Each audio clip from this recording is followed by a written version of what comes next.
इतने 15-20 मिनट में देग का जड़ा ना एक देग तकरीबन फर्क हो जाती है। इतने तकरीबन 23 साल हो गए ने मैनू इतने इस रोड के उत्ते ये किराए पर मैं आया हाँ तो जगह शगह सारा कुछ अल्लाह का शुक्र है कि मैं इतों ही लिया होटल के साढ़े बहुत ज़्यादा पुराने कस्टमर ने जोड़े लैके बिरयानी जाते हैं। एक टेस्ट है अपना एक निज़ाम बनाया दा वे जोड़ा खा के जाता दोबारा जरूर आता वे इतने बाहर तकरीबन साढ़े को 17-18 बंदे ने ਜਿਹੜੇ कि इस वे मौजूद ने जिन्होंने में 2-3 कुक ने तो बाकी लेबर है तो अल्लाह का शुक्र है अल्लाह की बड़ी करन नवाजी है।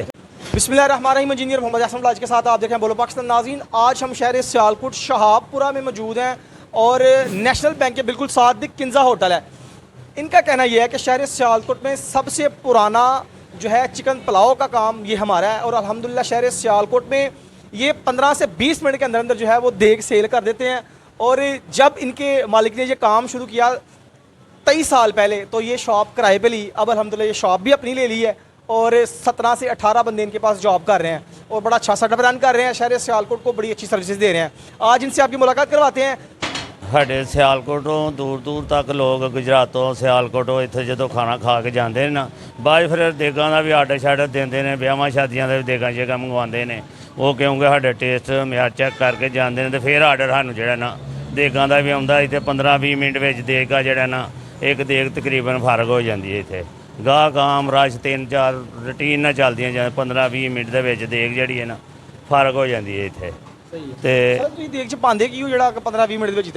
एक अपना ही एक कुदरती एक टेस्ट है अपना एक निज़ाम बनाया दा वे जेड़ा खा के जाता दोबारा जरूर आता वे इतने बार बार तो फिर देगां का भी आर्डर शार्डर देंगे ने अपने ब्याह शादियों का भी तो अल्लाह का शुक्र है अल्लाह की बड़ी करन नवाजी है। सिर्फ सियालकोट जी तुहाडे आर्डर जाते हैं सुने असीं सियालकोट तो बाहर भी जाते हैं आर्डर बहुत ज़्यादा बाहर भी जाते हैं लोग जो दूरों आते हैं ना मुसाफर टैप या जो चेक करके खा के जाते हैं ना फिर दूरों कॉल करते हैं कि सानू देग ही नहीं देर चाहिए फिर वो कहते ठंडी ना हो उन्होंने फिर कही नहीं ठंडी हो सकती है 2 घंटे 2.5 घंटे में साड़ी गर्म रहेगी देग जी इंशाअल्लाह जी।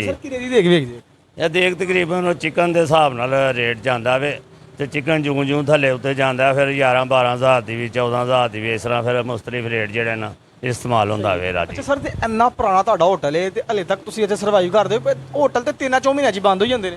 साडा अल्लाह की मेहरबानी है कि अल्लाह का शुक्र है कि इत्थे इंतजाम ऐसा वे कि इंडस्ट्रियां ने कोल नाल दफ्तर वगैरह बहुत ज़्यादा ने तो उन्होंने एक टेस्ट का मज़ा आउंदा ते आउंदे ने लैन बार बार। साढ़े बहुत ज़्यादा पुराने कस्टमर ने जोड़े लैके बिरयानी जाते हैं ज़्यादा पुराना होटल है तकरीबन 23 साल हो गए ने मैनू इतने इस रोड के उत्ते तो बड़े होटलों वाले आए ने जोड़े महीने 2 महीने 4 महीने कढ़ते हैं तो फर्क हो जाते हैं। वो साड़ी बिरयानी का एक ऐसा निज़ाम है कि गाहक नूं टेस्ट जोड़ा ना लग जाता मूँह नूं। सर तुहाडा मतलब कि सब तो ज़्यादा विकन केड़ी चीज़ है? पुलाव ही ज़्यादा है इस वेले सबसे ज़्यादा जोड़ा ना पुलाव ही जाता है जोड़ा ना 15-20 मिनट बाद देग का जोड़ा ना खत्म हो जाता साडा इंशाअल्लाह अल्लाह के फजलो करम नाल। सर जो होटल है किन्ने स्टार्ट किया? ये पहलों इतने इंडस्ट्री ही इतने गैंजा होटल बनया ही तो मैं इतने किराए पर जगह लैके तो आस्ता आस्ता फिर अल्लाह ने अपना दे दिता तो मैं अल्लाह का शुक्र अदा करना जिन्हें इन्नी मेहनत करने के बावजूद होटल मैनू जगह भी अपनी दे दी तो होटल भी अपना दे छड़िया जी जगह भी मैं अपनी ले ली दी है। जगह इतने किराए पर मैं आया हाँ तो जगह शगह सारा कुछ अल्लाह का शुक्र है कि मैं इतों ही लिया होटल के। अच्छा तो माशाअल्लाह जिहड़े तुहाडे बच्चे बुच्चे ने भी सारे तुहाडे नाल ने? जी बच्चे 2 बच्चे ने मेरे तो 2 बजे अपनी टाइमिंग के नाल आउंदे ने दुकान के उत्ते। टाइमिंग की किस टाइम ओपन होंदा किस टाइम बंद होंदा? सुबह 12 बजे तो असीं स्टार्ट करने पहलों कुक वगैरह आ जाते हैं वो तैयारी श्यारी करते हैं असीं 12 बजे स्टार्ट करने तो रात के 12 बजे तक तकरीबन तकरीबन साढ़े को 17-18 बंदे ने जोड़े कि इस वे मौजूद ने जिन्होंने में 2-3 कुक ने तो बाकी लेबर है। ठीक है मैंने सियालकोट शहर से बहुत बहुत जगह से पुलाव खाया है ठीक है बट इनका टेस्ट अलग है ठीक है इनका टेस्ट ऐसे जैसे अपने घर वालों का होता है टेस्ट ठीक है।